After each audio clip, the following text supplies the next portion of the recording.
Good morning, everyone, and welcome to the Atlantic Council Global Energy Center Summit on Accelerating U.S. Emerging Market Clean Energy Partnerships. My name is Reed Blakemore, Director of Research and Programs here at the Atlantic Council's Global Energy Center. And on behalf of the Atlantic Council, I'm happy to welcome you all to this event, joining us today both in person and virtually through our YouTube platform. This morning's conversation represents the halfway point of an ongoing project here at the Atlantic Council Global Energy Center aimed at exploring how the United States can best support emerging markets in their journey towards a net zero future through the deployment of clean energy technologies. With emerging markets poised to constitute the lion's share of global economic growth through 2050, ensuring that this growth continues both apace and in line with net zero emissions goals is critical. It's an area where the United States can and should be a partner in policy and in commerce.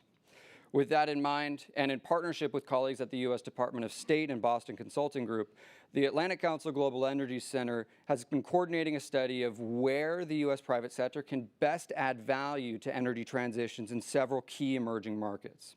The first segment of this work consisted of a technical assessment conducted by the Boston Consulting Group to identify areas of opportunity using several technologies and country case studies as examples. We're excited to reflect on the insights from that work today, as well as hear from several additional perspectives from the private sector as the Atlantic Council begins a process of executing several additional regional deep dives over the next several months, which will build upon that assessment. This next phase will then form the basis of several collaborative action plans for the U.S. government, private industry, and local stakeholders to build the innovative trade models which will advance ambitions for both economic growth and net zero emissions targets. To that end, I am thrilled to see the community both virtually and in person today beginning to develop around these issues. This includes a host of leaders here from our partner embassies, the U.S. government, and critical clean energy providers and innovators. Now, this event on its own is not intended to be a one-off conversation, and in order to realize our goal of stimulating future collaboration between the U.S. clean technology industry and representatives of key emerging markets, we look forward to continuing to engage this group in the coming months. That will include a survey which we will be deploying to collect further insights from this group, and we hope to keep you all involved as this process continues and as we ground truth a lot of these findings through several regional visits over the next coming months. Now, a few logistical items before we kick off today. First, a reminder that this event is on the record and being live streamed. And second, if you would like to follow the conversation on Twitter, you may do so using the hashtag #ACGlobalEnergy. And if you're participating virtually, you can submit your questions through the AC Asks function on our website. Now, to get us started, I would like to welcome Deputy Special Envoy for Climate, Dr. Richard Duke, to the podium to say a few words as one of the world's champions for combating climate change and deploying clean energy around the world. Rick Duke serves as Deputy Special Envoy for Climate, focused on encouraging major economies to define and implement ambitious emissions reduction targets under the Paris Agreement. He also works through other forums and initiatives to accelerate global progress towards carbon-free energy and to advance complementary fast cooling strategies, including rapidly reducing methane emissions.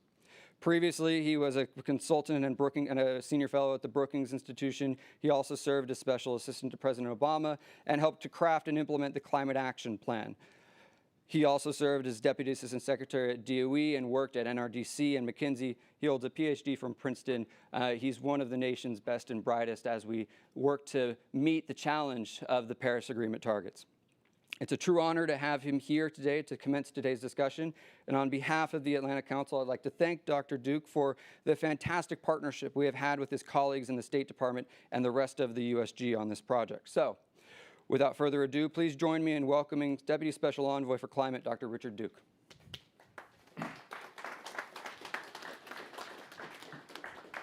Thank you, Reed, and good morning, everyone. Really good to see an in-person audience and back in business with these kinds of events. My name, as just noted, Rick Duke. I'm Deputy to John Kerry, who's the Special Presidential Envoy for Climate at the State Department. And I'm really glad to be with you this morning to discuss this important topic of clean energy transition and opportunities for the U.S. private sector engaging in supporting these transitions in emerging markets around the world. And I'm pleased that the State Department is supporting this project through a grant to the Atlantic Council. Helps, I'm sure, with the introduction I received and the warm words. Appreciate that. So the latest IPCC report clearly articulates that our climate has been changing. And I think it goes without saying that this summer has presented a number of vivid examples of this. July was the hottest month on record globally since at least 1880. June saw record sea surface temperatures in the Atlantic Ocean, devastating wildfires with smoke right here in DC. I took my family out to Seattle over the summer, and the smoke chased us out there. It seems like it's ubiquitous these days. And so what we see is, in order to avoid the worst impacts of climate change, we need to get on a path that will limit average global temperature below 1.5 degrees, or at least stabilize at those levels ultimately. And to do that, the Intergovernmental Panel on Climate Change is clear. We need to cut emissions globally 43% by 2030, which is an extraordinarily steep climb or cut that's required in coming years. Of course, it's not binary. We need to do as well as we can towards that objective. And really, the International Energy Agency has been clear there are 4 big things we need to do to make that viable, to keep a safer 1.5 degrees centigrade future within reach. We need to cut the first thing and the most important thing, and the topic today is the global energy transition, to cut CO2 emissions. But we shouldn't forget we also have to cut deforestation, eliminate it by 2030, particularly in tropical countries. We have to really slash non-CO2 emissions that determine our near-term warming trajectory even more so than CO2. And we have to begin to scale carbon management solutions as well.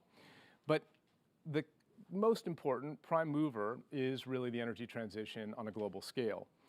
And that means that the United States needs to play a leading role in emerging markets as well as domestically on this agenda. The economic growth that's occurring in emerging markets will require vast amounts of energy, and we have to work together to ensure that this energy comes from clean sources because the use of unabated fossil fuels will eliminate any chance we have of stabilizing at 1.5 degrees centigrade. Fortunately, we find ourselves in a strong position when it comes to clean energy technologies. Since 2008, many of the critical technologies we need have seen drastic declines in cost. Wind down nearly 3/4 in cost, utility scale solar down more than 80% in cost, LEDs down 95% in cost. And I'll note that back when I was at the Department of Energy, we worked on partnership with India on LED technology. India played a key role in getting us to that really exciting place where lighting is simply super efficient globally at this point because of that kind of partnership, that kind of technology progress on a global scale. And EVs, batteries are down nearly 90% already as well. So lots of extraordinary momentum on the key technologies that we need right now. We also see this then reflected in the market. So you look around the world and renewable electricity capacity additions rose to over 300 gigawatts last year. Renewables globally now account for nearly 1/3 of global electricity generation. And we see the investment that's attached to that. So investment in clean energy reached $1.6 trillion globally, which is both exciting and short of the $4 trillion that we're going to need in order to deliver on this, but we're getting there. We're getting there quickly. And we see that the International Energy Agency has been very clear that the kinds of technologies that I just went through are the same technologies that we need to do the bulk of the lifting in this decade for the global energy transition. That said, there are going to be additional technologies needed in the industrial sector and hard-to-abate sectors and the like that we have to work together in order to advance, to bring those costs down, to bring those to scale in the marketplace as well. From the U.S. perspective, we see this all as an economic opportunity. The $1.6 trillion that I mentioned earlier needs to get to $4 trillion. That looks like growth, that looks like investment, that looks like jobs. And as countries around the world continue to increase their investments, we want the U.S. private sector to become a key supplier of these technologies. clean energy transition also represents a direct opportunity for job creation, as people will be needed to both produce the technologies we can deploy today and develop the technologies we will need in the future. And this is a powerful emerging truth in the United States. More than 3 million people worked in clean energy related jobs last year, with clean energy jobs growing nearly 4%, and that outpaced overall employment growth. Employment in the energy sector was hit hard by the pandemic, losing more than 800,000 jobs, and that's nearly recovered, with a lot of that coming from the clean energy sector. And so let me say a little bit more about what we're doing domestically. It should be familiar to this audience, but the critical driver of a lot of that investment and job growth in the United States is the Inflation Reduction Act, the most ambitious climate action ever taken in US history, with $369 billion in clean energy tax credits at its core and much more beyond that. Also, there's additional legislation in the form of the bipartisan infrastructure law and beyond. So this is not only driving progress towards achieving our goal to cut our emissions 50 to 52% by 2030 relative to 2005 levels, it's also having a profound impact on the odds that the world can deliver on its objectives for the energy transition and the global climate crisis, addressing it in all of its dimensions. And I'll give an example of how the Rhodium Group estimated that for every ton of emission reductions that the Inflation Reduction Act is going to yield in the United States economy, right here at home, more than twice that much will be reduced over time abroad through global technology cost reductions in key areas like hydrogen and sustainable aviation fuel and so on. So it's an exciting time both here and globally, and the interconnections between our market and the global market for the energy transition are incredibly important and dynamic. For today's discussion, we're focusing on 4 of these technologies: solar, offshore wind, carbon capture, utilization and storage, and smart grids. But that's of course only a starting point, as our goal is to capitalize on opportunities created by other key technologies such as advanced nuclear, geothermal, hydrogen, and beyond. And we're only focusing on a handful of key countries today, but the United States is interested in engaging with every country to support their clean energy transitions. Of course, we focus on the biggest, but we do our best to provide support wherever we can, including on a global basis. And we're optimistic about the way that our domestic investment and leadership is going to deliver these cost reductions that then have global application and create global momentum on a faster energy transition. So thanks again for the invitation to join the summit. I expect it will lead to productive discussions, and I look forward to seeing where this effort can take us. If you're interested in talking to us further, please connect with my staff, and we'd be happy to follow up. Thanks very much.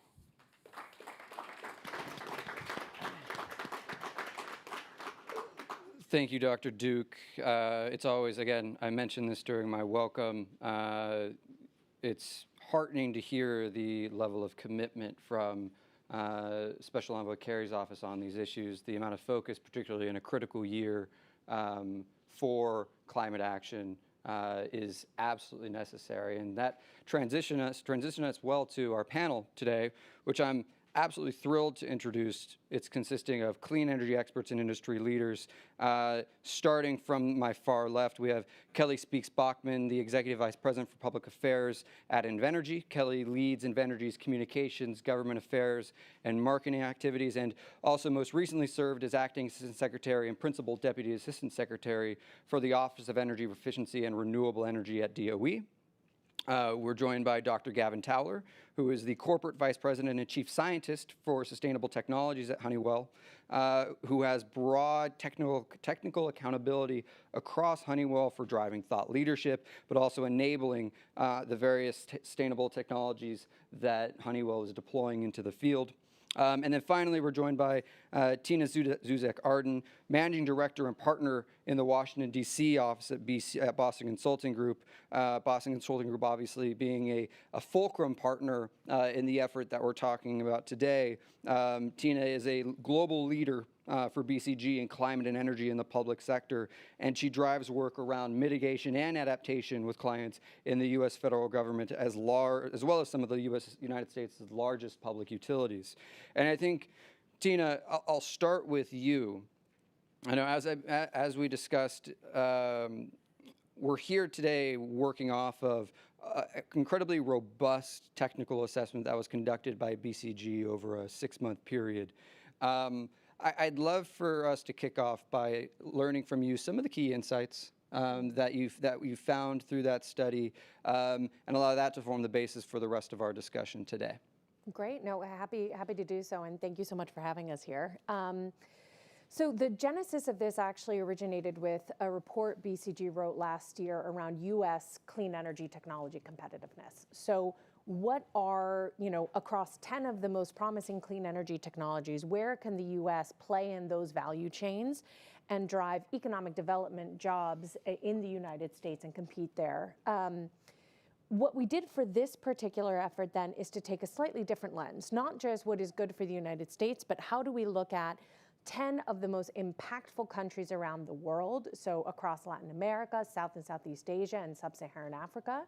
And the countries that are going to really move the marker on what we can achieve in terms of, meeting our climate goals. And then look at 4 technologies. So, Dr. Duke mentioned them. So CCUS, solar PV, smart grid and offshore wind. And say, for these countries in these technologies, where are those markets going to be the biggest? Where are the biggest opportunities lie in terms of moving the needle for climate? And how can the U.S., both from a government and a private sector perspective, help push that agenda, help to enable these countries to work with them to actually drive this internally, as well as what are the opportunities for the United States and American companies to actually drive exports in these countries. So that was the overarching thrust of our work. Now, I mean, what we, generally what we find is there's a lot of opportunity here, but a lot needs to be done. So, about $2 trillion of capital investment is needed across these 10 countries if we hope to see kind of any ability to meet our goals by 2040. But a lot of that is going to have to come in, in solar PV and some of these different areas. But there are barriers to actually achieving some of these goals that we've stated. So that's everything from, is there a regulatory structure in place in country that actually helps to advance these technologies? Is there grid infrastructure in place that allows these technologies to be enabled? What is the pricing of these technologies there? Is it at a premium, or is the carbon externality factored in? So those are some of the barriers that we see there. And so then the question is, what do we do about it? And what we found is that there's really 3 things that both the US government and American companies can do. And that's really about growing, providing greater access, and then finally helping to compete. And so what I mean by that is, how do we as the US government and private sector companies help to actually grow the pie internally in the country? How do we help enable these technologies? How do we increase access to these countries by some of the world's leading companies that have the technology and capabilities, like for some of my colleagues on stage with me today? How do we help them enter these countries? And then how do we actually make American business more competitive through, for example, reducing trade barriers?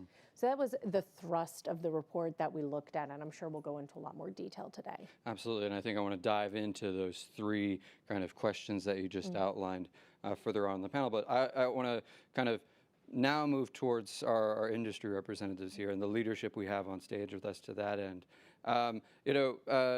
Kelly and Gavin, both of your companies, right, have significant experience, in sort of the deployment of your respective, clean energy technologies in emerging markets.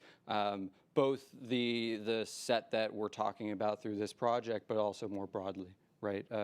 Kelly and Venergy, for example, El Salvador being one very recent example where you've had some success. My first question, I think, Kelly, we'll start with you on this one, is when you hear the framing, right, that Tina is presenting here in terms of how U.S. companies can be effective in these spaces, how does that reflect on your own experiences and Invenergy's experiences more broadly with engaging in a productive fashion that both presents your company in particular as a productive partner, right? And a productive and a interlocutor between the United States and a partner country, but also what are the kind of the lessons learned that you're experiencing through these activities on the ground in these emerging markets. So we'll start with you, and then we'll ask a similar question of Gavin. So you have time to kind of think about your answer while Kelly rolls with it. Oh, great. You got to think about it. I'm just going to make it up. So thank you. First of all, just a brief introduction of Invenergy, because a lot of people may not know who we are. We are actually probably the largest independent power producer and privately held developer of clean energy technologies that you've never heard of. We have about, 30 gigawatts, so 30,000 megawatts worth of projects around the world on 4 continents. We have about 2,400 employees. We're headquartered in Chicago. We've been doing this for about 20 years. And since then, we began in the early days of cogeneration, as they called it back then, now both based on natural gas projects with heat recovery. And we have since moved into wind, solar, storage, energy storage. We're down in Texas right now as we speak, deploying our storage assets. We also are in offshore wind. We work on hydrogen. We work on clean water desalination. So we are all, and transmission. So we are all over the clean energy transition, which gives us a very interesting perspective in my mind as to how to balance what an end user needs, whether that be a country or a citizen or a homeowner or a business, and what they need and how to best find the most cost-effective solution for those issues. When it comes to working in countries outside of the United States, really, and you mentioned Energía del Pacifico, the project that we have in El Salvador, really the name of the game is public-private partnership, especially in developing countries where risk is higher. This partnership helps us to balance out that risk so that we can make major investments. Today, we provide about 38% of El Salvador's energy through a single project called EDP, or Energía del Pacifico. And that project not only provides the energy that folks need, but it helps to stabilize the grid through transmission addition. We use liquefied natural gas for that project because that's the cleanest asset that we could deploy in that country through the partnership with the US government. So for me, it is understanding the broad spectrum of clean energy technologies that can be utilized and using that to be the most cost-effective that you can and clean up the existing power profile. And the second is public-private partnerships, really to minimize risk, to help us to make those investments. They're going to be long-term and at massive scale, frankly. That's a fantastic answer, and I think a number of issues that we can touch on later in the discussion, one of which being, I think interestingly, how all of these various clean energy technologies actually are interconnected in similar value chains, right? One of the items that Dr. Duke mentioned during his remark was, we're focused on these 4 technologies right now during this study. When you talk about future technologies like hydrogen, for example, right? Things like CCUS, solar, offshore wind, right, are all part of the value chain necessary to create that hydrogen market. So I think, you call out a very, very important point in terms of articulating the linkages between various clean energy technologies and where Invenergy sits kind of in terms of coordinating all of those through its own work. Gavin, a similar question to you. Honeywell, a significant technology provider on the CCUS and smart grid space, but also more broadly, we were discussing when you arrived this morning, the expertise you have around energy efficiency. You're also a cross-cutting clean energy provider. Where do you see your company's experiences driving towards lessons learned in key emerging markets, whether in these kind of 10 countries that we're looking at right now or more broadly speaking?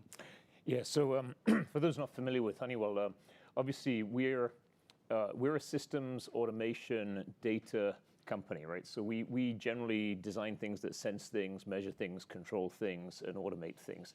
But that puts us in a lot of different industries. So we have a very big presence in aerospace, in aviation, in buildings, and also in the energy sector, where a lot of the control algorithms, the ways that you run energy plants, whether that's wind, solar, conventional oil refining, biofuels, whatever, use our technology. And we've in particular been a big supplier of technologies to the oil and gas industry, and that's naturally led to us doing technologies for things like hydrogen, sustainable aviation fuel, carbon capture and storage. And it's interesting when you look at how does the energy industry interact with emerging regions, because that's actually been our history. All of the world's oil refineries were built using technology that we helped supply, all of the process control around the refineries. And so we already engaged with a lot of the national energy companies and the energy producers around the world. And I think it's important for us to realize in the US that we aren't necessarily always a leader. Right? When we talk about how do we lead, actually a lot of emerging economies are way ahead of us. Right? Vietnam, the electric grid is 50% non-fossil based. The country in the world that's the leader in non-fossil electricity is Brazil, 89%. In fact, of the carbon capture and storage projects that we've sold a lot more in Brazil than we have in the United States.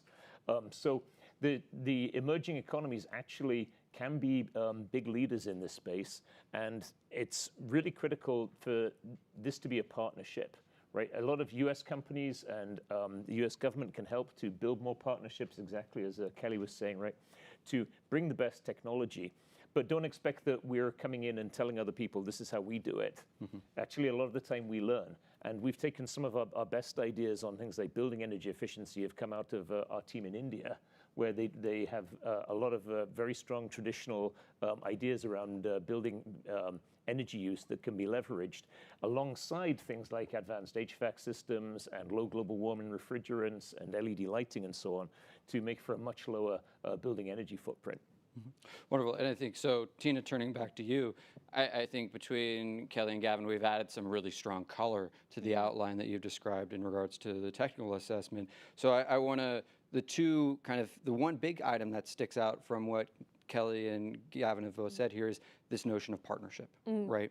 And I'm interested in your thoughts, how we think of successful partnerships in the context of those kind of U.S. private sector competitiveness questions that you mentioned, right? Is the market for these technologies poised for growth? You know, are U.S. companies interested in entering the market? And more so, how can U.S. companies be competitive? How do we think through those three questions within the context of, building partnerships with these emerging markets?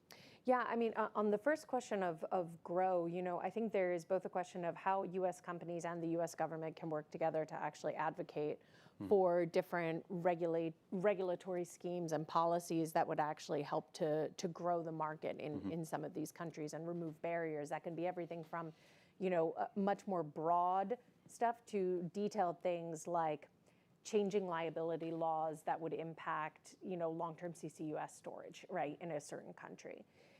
There, in the accessibility question, I think there's a couple areas where I think these public-private partnerships become really interesting. I think for U.S. companies, it's about how do I find local partners, right? This is about not just how do we invest, but also how do we grow and develop the markets inside these countries, and local partners are important in doing that.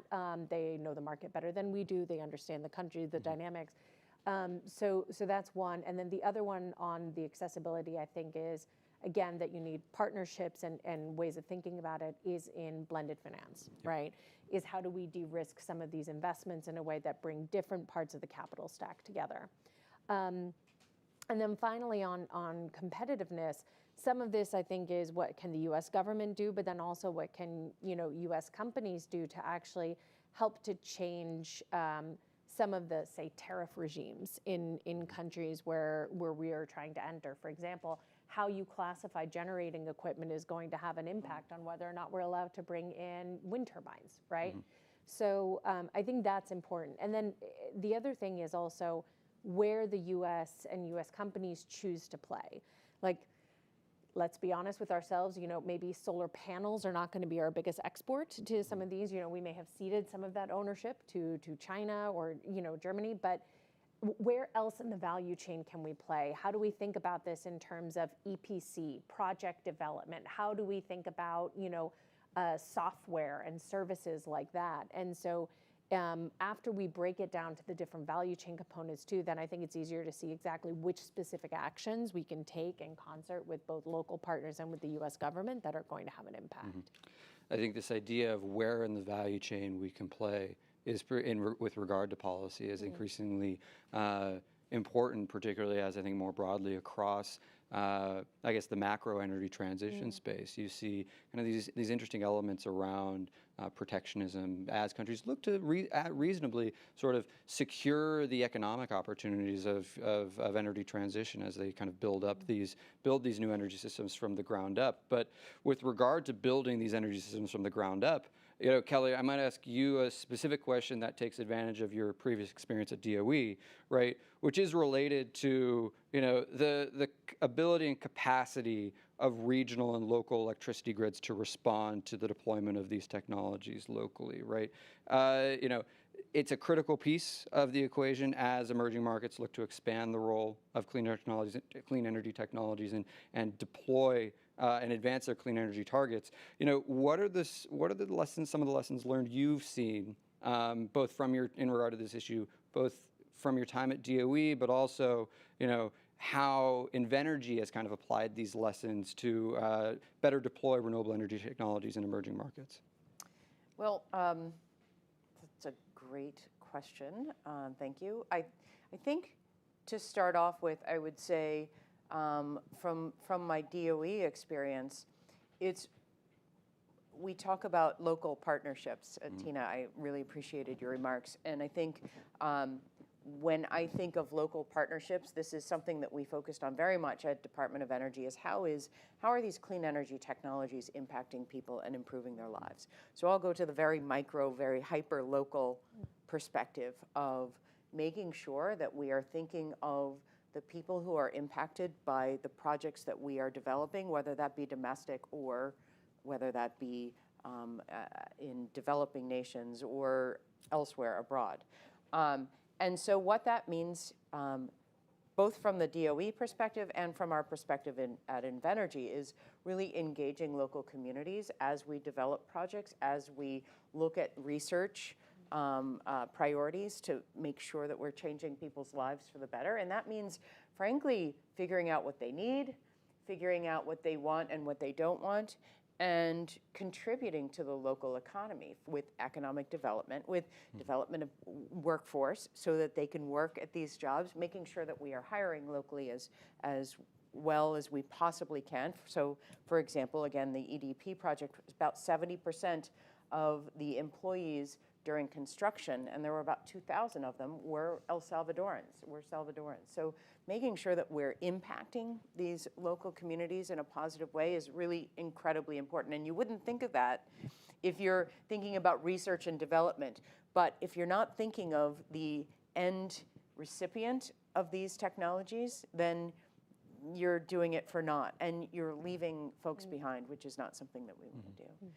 One other thing is making sure that the infrastructure is in place, not just from a financial perspective, but technology perspective. So making sure that people have the power whenever and wherever they need it. And that means development not only of the generation technologies, but energy storage technologies, and making sure those are deployed and controlled properly so that we can avoid blackouts and brownouts with more and more disruptions from climate.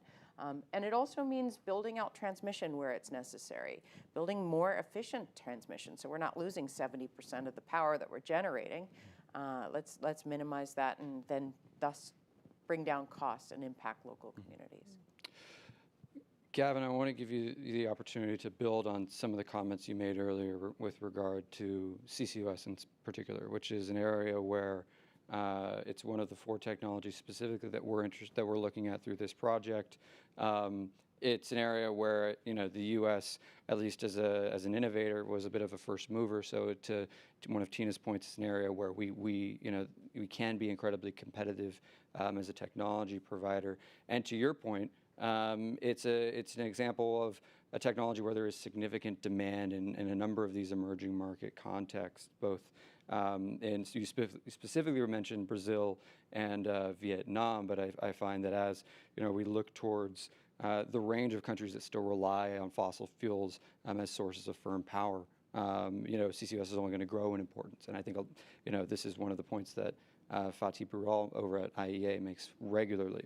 When you think of the services that Honeywell provides in these emerging markets, how big of a demand signal are you seeing for CCUS? And how is that shaping how you engage in supporting this system development as these transitions take place? Okay, well, I'm going to start by sort of building off a little bit of what Kelly said, because you touched on it just now, Reed, right? CCS is actually a critical technology in making sure that you can have a stable grid supply. Right, so everybody gets it. We need more renewable power. We need to bring in more wind power, more solar power, and everyone should be building more of these, and everyone is all around the world. But they're variable sources, so the sun doesn't always shine, the wind doesn't always blow.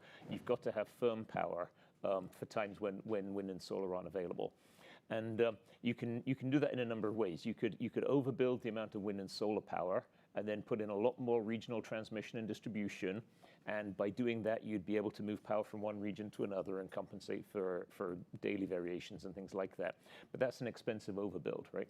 You could put in energy storage, and energy storage is great. And you can, if you have energy storage, and when we develop energy storage technology, you can charge it when you've got excess power in the middle of the afternoon from solar, for example, or overnight from wind, and then get that power back during peak hours. But the peak's only about 6 hours. So you've got 6 to 8 hours where every day you can get money on your energy storage. If you're looking at variations in wind and solar energy, they have variations week to week, month to month, year to year. And as you increase the amount of variable renewable energy, you need more and more storage. And there's sort of a consensus in the literature that when you get to 80%, you're going to need like 100 hours of storage. And by the time you get to 100%, you're going to need 1,000 hours of storage. And whether or not you agree with those numbers, generally everyone says you need a lot more storage to go to very high variable renewable energy. Germany's got the highest variable renewable energy at the moment at 41%. There's a few other countries touching on 40. No one's at that. This is all theoretical at the moment because nobody's up at that 80 level. But we're increasingly going to need energy storage, and we're increasingly going to need smart grids to be able to know when to move power in and out of storage, how to balance power sources between regions and things like that, and also how to load shed. But where carbon capture comes in is carbon capture does let you have firm power without harming the climate. So carbon capture can do several things. First of all, you can take methane and you can convert it to hydrogen, which is the current gray hydrogen process. But if you combine that with carbon capture, you make blue hydrogen. That can have as low a carbon intensity as green hydrogen from electrolysis.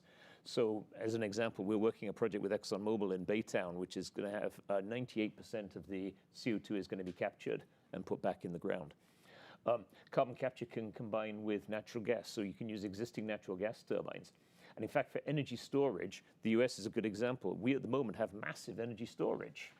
Our energy storage is natural gas underground, right? We store typically 2 months inventory at least. And in Europe, they have 175 sites that actually store methane, which is how they get through the winter. So we can continue using methane, but we can't continue putting the CO2 in the atmosphere. So putting carbon capture on existing gas turbines allows us to use them as backup firm power. And then, of course, biogas, which is a great technology because it avoids methane emissions. If you take biogas, it's already circular carbon because it's something that was biologically derived in the first place. But if you do biogas with carbon capture, it's actually one of the few technologies that really is strictly carbon negative. So in all of these ways, carbon capture can actually help provide that grid firmness and make sure that you've got dispatchable power whenever you need it. And the key thing to getting more carbon capture to happen is it really is an engagement between companies and governments, because we need to improve the permitting, we need to build out the infrastructure.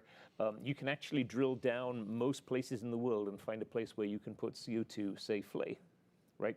We already sit on top of very, very large reserves of methane, which is a much worse greenhouse gas than CO2.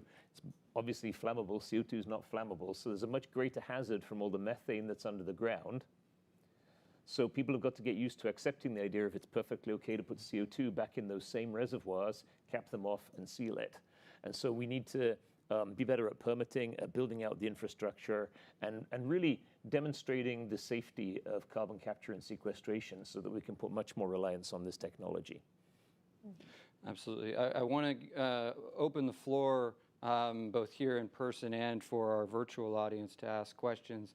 In person, we of course have a microphone over on the side where you may feel free to queue up, and I will catch you out of the corner of my eye. But also, if you're participating virtually, feel free to submit your question online using the Ask AC function. But while we wait for that queue to develop, Gavin, I'm going to have you pull double duty because you also mentioned smart grids at the beginning of your question. Now, when I look at this project, I find smart grids to be an incredibly interesting technology that we're covering here, because in so many of these emerging markets, we're talking about, developing the grid for the first time, expanding the grid in so many ways. And so the opportunity to deploy, deploy those smart grid technologies in real time rather than retrofitting them, as Honeywell has done, in the United States and Europe, et cetera, is a really fascinating opportunity. My question to you is really, you've seen these tremendous results with smart grid deployment in Europe and the United States. What lessons learned there might translate to emerging markets as far as technological deployment goes of smart grid that we should be thinking of as we build the partnership infrastructure, if we're going to call it that, necessary to help these countries succeed in close collaboration with U.S. industry? Well, it's a great question, Ray, because one of the big advantages that emerging regions have is they don't have to make all the mistakes that the US and Europe have made, right? You don't have to build badly and then go back and fix it by spending roughly twice as much money as you first spent, right? And you see this all around the world. You can see it in like, for example, in Vietnam we talked about, right, where they have already much higher fraction of non-fossil electric power than the US. So there's a chance for emerging economies to really leapfrog by going straight to the best technologies. But it's really important to understand the point Kelly made. What do people actually need? Electric power is about three things. You want it to be cheap, you want it to be low carbon, and you want it to be resilient, right? If you're in a country that's facing electricity shortages, actually just getting supply is probably the #1 priority. I met with the CEO of PetroVietnam Gas, and he said, look, his main priority is not putting carbon capture on the methane gas turbine cycles yet. It's getting natural gas grids built out because Vietnam still has a lot of problems from people burning wood in cookers, and that's actually a major health issue, because a lot of the women in Vietnam spend half the day either fetching wood or cooking over wood fires, and it causes a lot of lung cancer. So they've got a national priority around bringing clean burning natural gas into people's houses for cooking. So building out the supply and getting to reliable supply is probably a more urgent activity for a lot of countries. But if you're doing this, you're building a grid anyway. And if you're building a grid anyway, you can build a smart grid. You can put in the controls, you can put in the metering that allows you to operate that grid in a much smarter way and do things like manage peak power in such a way that you can avoid the brownouts. So you can actually use the same technology that addresses energy efficiency to help drive resilience and to maximize uptime and things like this. So it is a great opportunity for countries that are still building their infrastructure to leapfrog ahead of the OECD and go straight to the technologies that will enable them to be both resilient and at the same time efficient. And I think one of the phrases that you mentioned here, smart grid actually is a leapfrog type of technology. I think when we have these discussions about energy transformation, particularly in the emerging market context, we use leapfrog technologies almost a bit willy-nilly in regards to energy resources, right? But when you're talking about the creation of the grid itself and the enabling infrastructure, those type of leapfrog technologies like smart grid can be incredibly useful and incredibly impactful. So I appreciate you referencing that in that context. Tina, one question I want to ask you that I think actually, both Kelly and Gavin can jump in on as well, is you mentioned kind of the role of blended finance, right, and the financial, the broader investment demand that we see in order to deploy these technologies. Rick mentioned in his opening remarks, we're looking at $4 trillion of investment needed to reach these targets. That's a overwhelmingly significant amount of investment that we need to reach, and we do need to be creative. And I think that was one of the opportunities that I think the partnership models you described in the technical assessment, pointed towards. How do we better enable that financial investment, in terms of encouraging U.S. companies to participate in this space? What is the role? Blended finance is something that's been a bit abstract in a way. How do we actually get the ball moving in that direction, in your experience?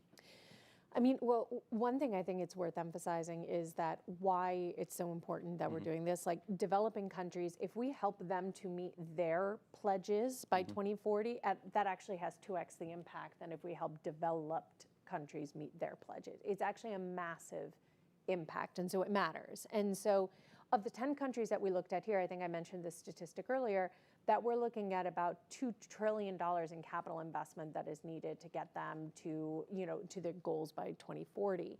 So it's not an insignificant amount of money. Where I think the blended capital stack comes in is how do we de-risk this investment for say a company that is trying to come into one of these countries? And that's really about like, how do we bring in different colors of capital, right? So we've looked at this in places like if, for example, if you're going to invest in, in a certain country, is there capital that you would get from the Asian Development Bank as well as from a corporation? Like it's not just about one company investing in one country. It can be a consortia of capital coming in that has different risk tolerances, that has different return expectations to overall de-risk a project and make it more likely for it to happen. And this is really what we're looking at when we talk about these countries. And I'm sure Gavin and Kelly have a lot of experience when we're looking at this, but that's a critical part where we want to see public and private and quasi-public play together, is really around ensuring that very worthwhile projects do get built that may not if we're just looking at it from a one capital viewpoint. I think so, Kelly and Gavin. I think that tees you up well for to jump in here. How do you manage the financing question? How do you manage the cost of capital? And in particular, we are in a macroeconomic environment of really high interest rates, which is a further complicating factor to the cost of capital around these projects. How do you manage those features when you're looking at project development, when you're looking at project finance? I think, you're pointing to each other, so I'm going to go to Kelly first. So, because I've used enough of Gavin over the last 5 minutes or so. But I think whether you take that broadly, whether you take that specifically as it relates to lowering the cost of capital, how does Invenergy grapple with the investment demand, but also enabling the financial structure to support these projects?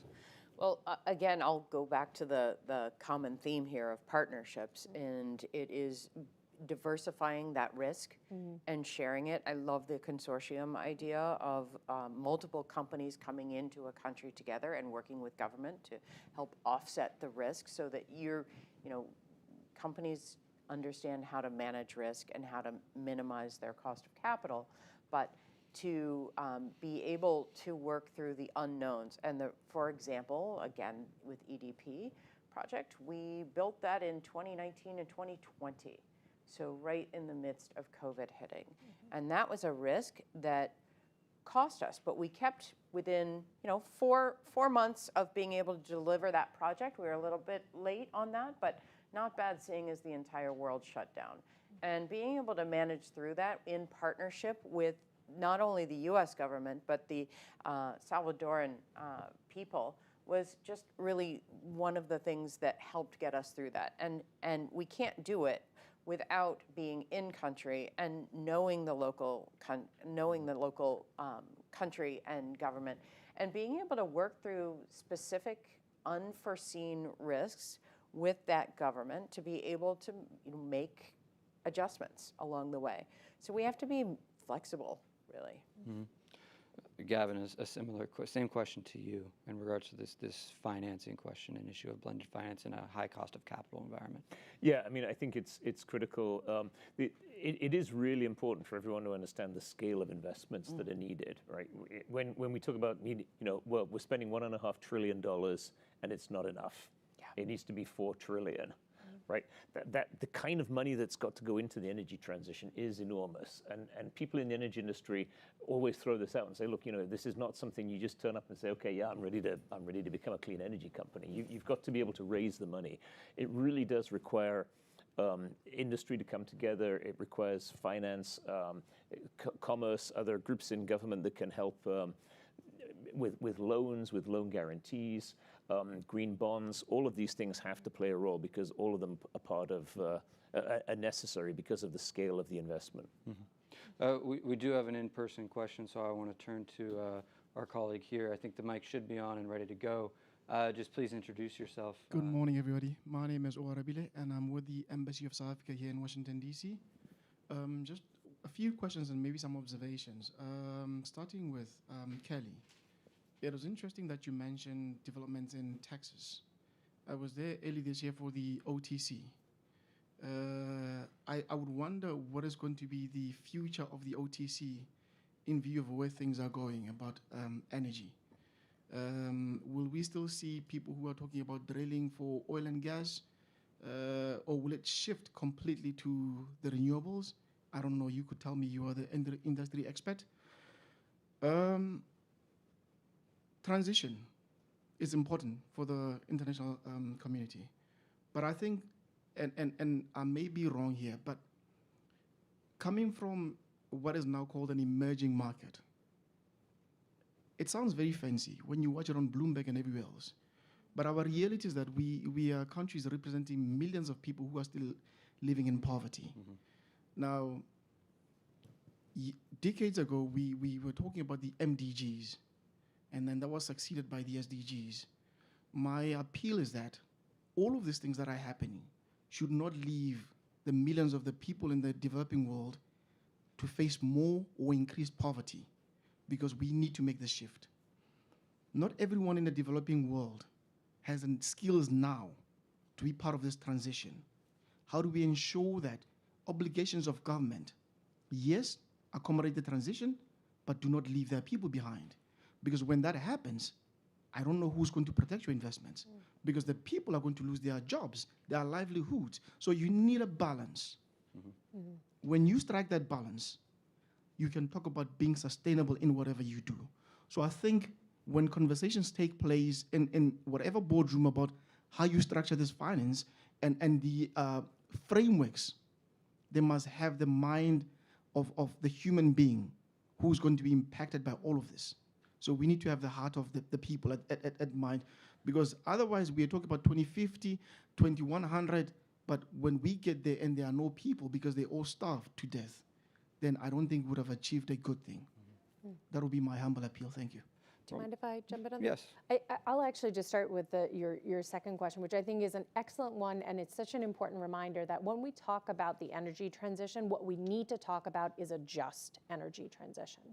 And that if we are to shift the world to a carbon-free one, and yet we've left millions or billions of people behind or in poverty, we have not succeeded, we have failed. And so if we look at a country like South Africa, the question is, okay, if we want to transition away from coal, what happens to all those people who are working in coal, right?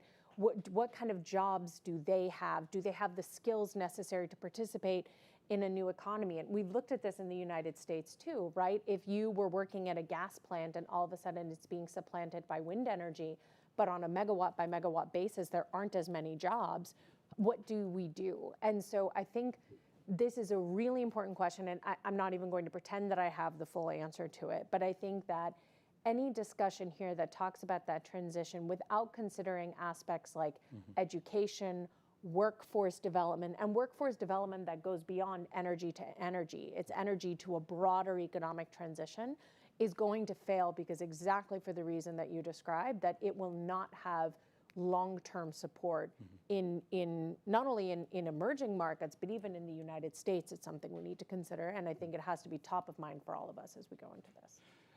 Kelly and Gavin, I want to give you the opportunity to jump on this question as well. Particularly, Kelly, Invenergy is mentioned specifically in your experience in Texas.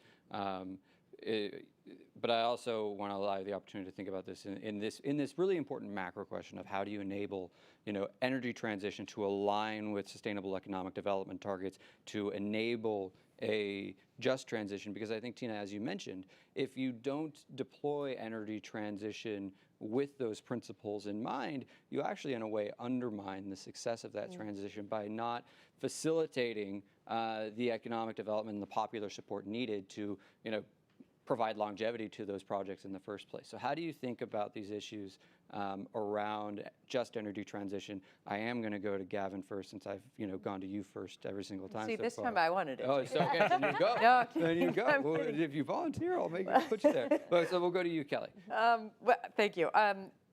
First of all, I'm going to go back to what Gavin said, where we need to balance between cheap, clean, and reliable or resilient, which is really, as I define it, the ability to withstand and recover from external forces, to keep the power on, to keep the lights on. And I think those three are always in, I don't want to say conflict, but they're always in competition for priority, but we cannot let it be imbalanced between those three elements. I think that is how we keep this to be a sustainable, and not sustainable in just the environmental way, but sustainable in terms of the balance between people, between environment, and between economy.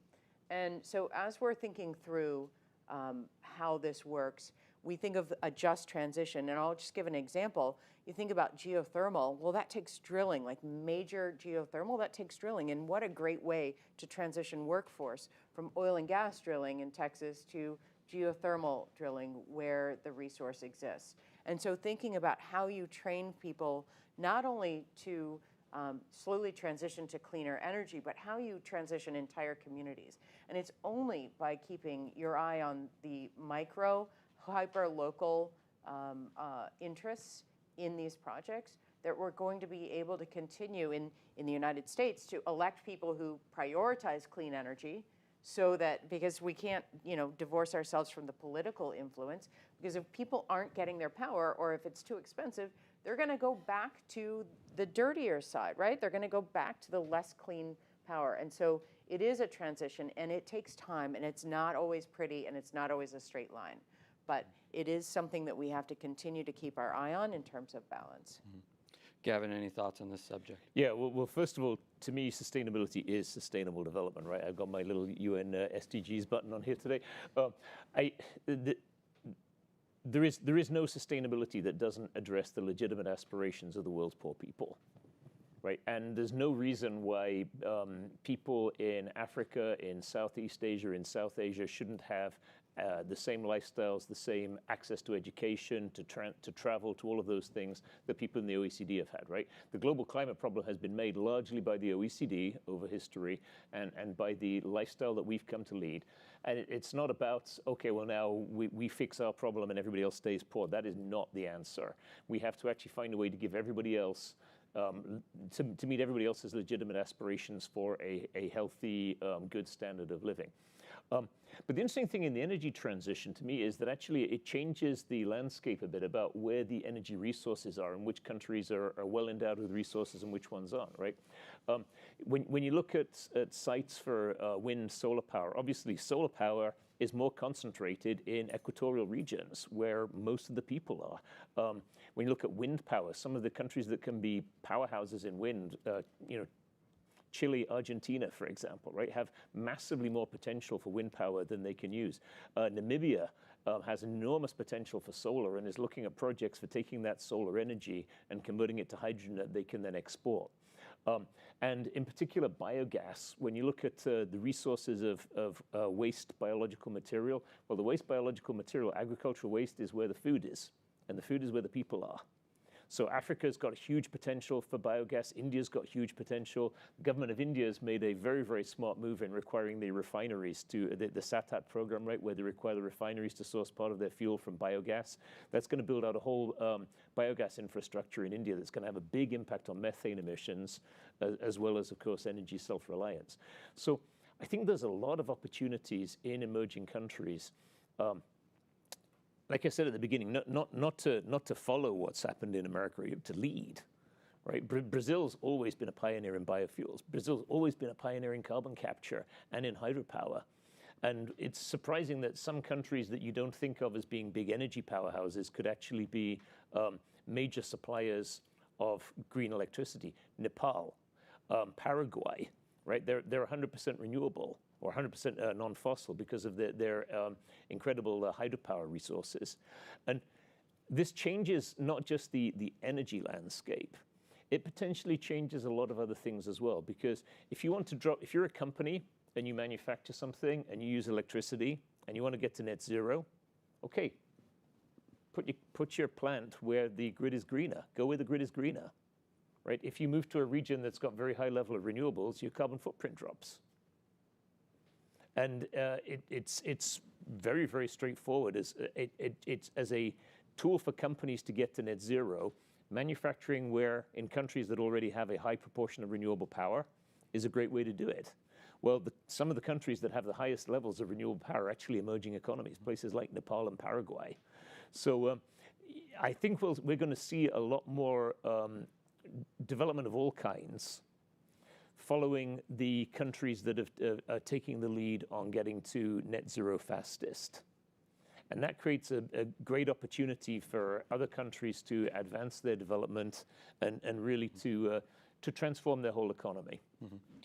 We're unfortunately out of time right now, so we have to wrap this conversation up. But I think we've came to several really important ideas in this conversation today. First off, Tina, the ideas around what the structures for U.S. companies to be competitive in this space. Kelly, the importance of partnerships, that was a theme throughout everything we've discussed, but importantly, I think your comments on how we wrap all of our arms around the criticality of a just transition and sustainable economic development in tandem with energy transition is a theme that both you, Gavin, and Tina are all articulated today. And then Gavin, I think your final comments there really pointed to how broad of an opportunity space this is, right? While this project here that we'll be continuing to work on over the next several months is focused in several limited fashion case studies and country, both technology-wise, but in terms of country context as well. This is a field which is full of opportunity, and it's heartening to see, frankly, that when the challenge is so large, we have so much blue ocean to deal with in order to meet that challenge. So with that said, I'd like to conclude the panel. I'd like to thank our panelists today for joining us. I'd like to thank the Department of State and Dr. Duke for their opening remarks. And we'll close things up. Please give everyone a round of applause.